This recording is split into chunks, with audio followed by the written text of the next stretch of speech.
அனைவருக்கும் வணக்கம். ஓம் தத்புருஷாத் மகரதுண்டாய திமிகி தன்னோ தந்தி பிரசோதயாத்.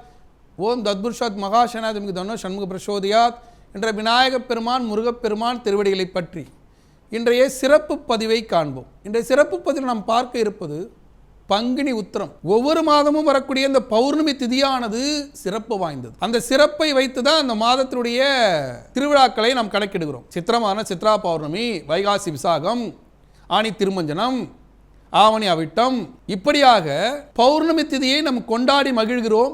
இந்த பௌர்ணமி திதியில பங்குனி மாதம் வரக்கூடிய பௌர்ணமி திதியானது உத்திர நட்சத்திரத்தில் வரக்கூடிய பௌர்ணமி. உத்திர நட்சத்திரம் சூரியபகவான் நட்சத்திரம், வெப்பமான நட்சத்திரம். அந்த நட்சத்திரத்தில் வரக்கூடிய பௌர்ணமியை நாம் இறைவனுடைய தீர்த்தவாரி விழாவாக கொண்டாடுகிறோம். நாம் குளிக்கிறோம் இல்லையா?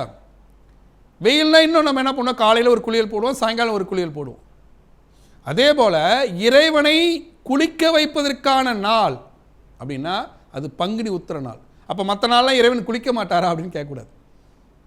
மற்ற நாளில் மூலவர்கள் என்ன பண்ணுறாங்கன்னா அபிஷேகம், மூலவர்களுக்கு அபிஷேகம் நடக்கிறது.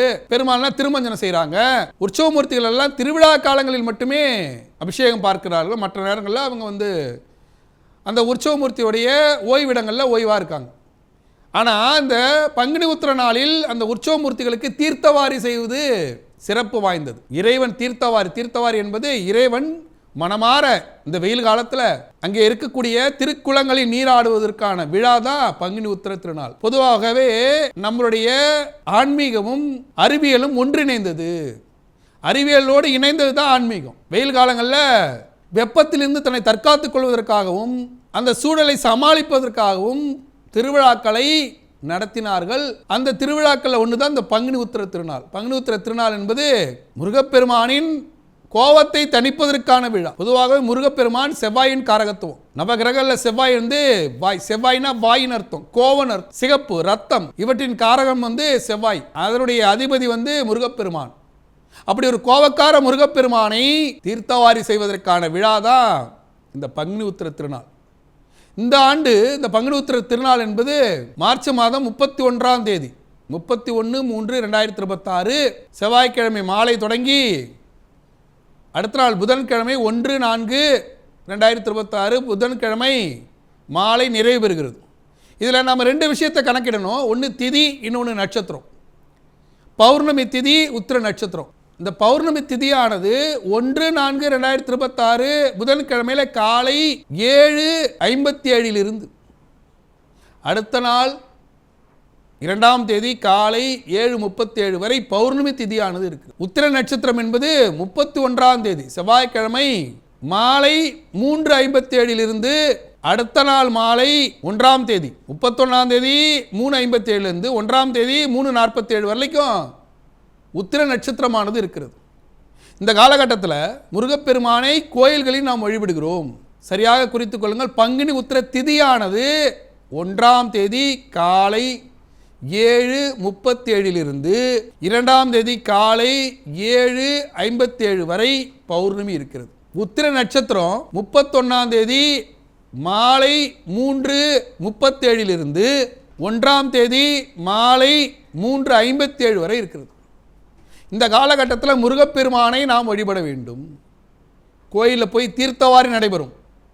அந்த தீர்த்தவாரியை பார்த்து வழிபடுவது என்பது மிக சிறப்பு. இல்லை வாய்ப்பு அமையல, வெளியூரில் இருக்கோம், வெளிநாட்டில் இருக்கோம், இல்லை வீட்டிலே வேலை, அலுவலக வேலை, எங்களால் கோயில்களுக்கு போக முடியல என்று சொல்லக்கூடிய அன்பர்கள் வீட்டிலேயே முருகப்பெருமானின் விக்கிரகங்கள் ஏதாவது இருந்தால் அவருக்கு நீங்கள் என்ன பண்ணலாம், ஒரு தொட்டி தண்ணியில் தீர்த்தவாரி நீங்களாவே தண்ணியெல்லாம் ஊற்றி தீர்த்தவாரி செய்யலாம். ஆனந்த குளியல் போட முருகப்பெருமான் தயார், நீங்கள் தயாரா? அப்படி முருகப்பெருமானை குளிக்க வைத்து வீட்டை அலங்காரம் செய்து வீட்டில் முருகப்பெருமானுக்கு உங்களுக்கு மனதிற்கு என்ன பிடிக்குமோ, இந்த காலகட்டத்தில் என்ன கிடைக்குமோ, பலாப்பழம், மாம்பழம், நொங்கு, இளநீர் பாயாசம். இளநீர் பாயாசம் என்பது உத்திர நட்சத்திரம் ரொம்ப சிறப்பு. இந்த இளநீர் பாயாசத்தோட இன்னொரு வடிவம் தான் நம்ம சபரிமலையில் கொடுக்கக்கூடிய பிரசாதம். அந்த அளவுக்கு சிறப்பு வாய்ந்தது இந்த இளநீர் பாயாசம்.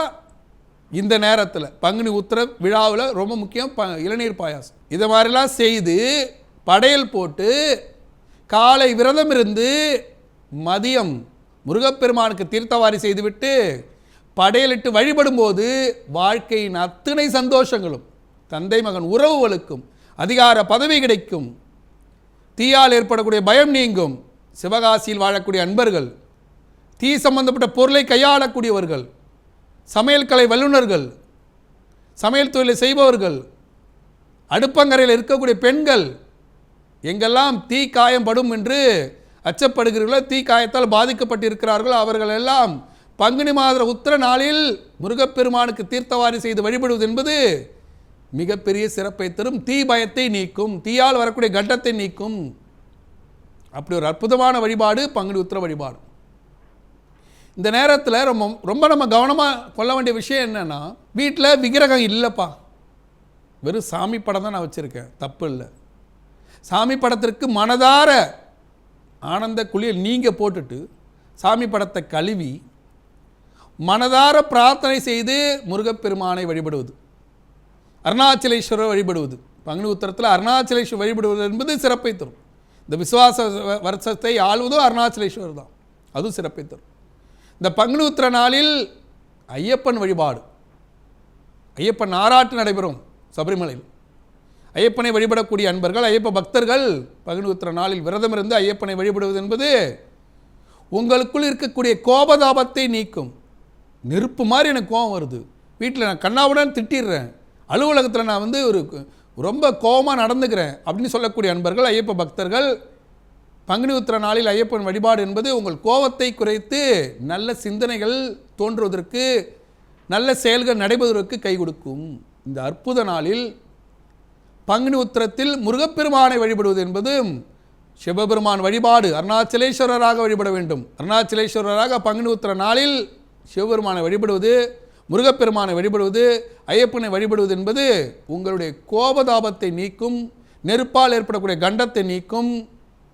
நெருப்பு தொழில் இருக்கக்கூடியவர்கள், சமையல் கலை வல்லுநர்கள், அடுப்பங்கரையில் இருக்கக்கூடிய பெண்கள், தீ சம்பந்தப்பட்ட பொருட்களை கையாளக்கூடியவர்கள் பங்குனி உத்திர விரதம் இருக்க வேண்டியது மிக மிக மிக அவசியம்.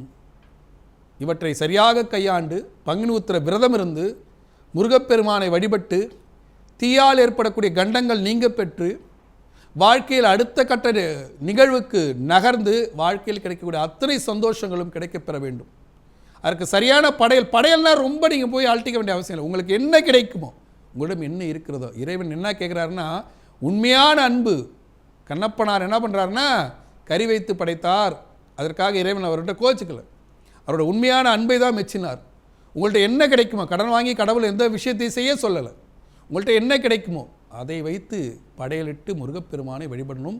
இந்த வழிபாட்டுக்கு உகந்த நேரம் அப்படின்னா பங்குனி உத்திர நாளில் பிற்பகல் 12 மணியிலிருந்து 2 மணி வரை நீங்கள் முருகப்பெருமானை வழிபடுவதற்கு ஏற்ற நாள்.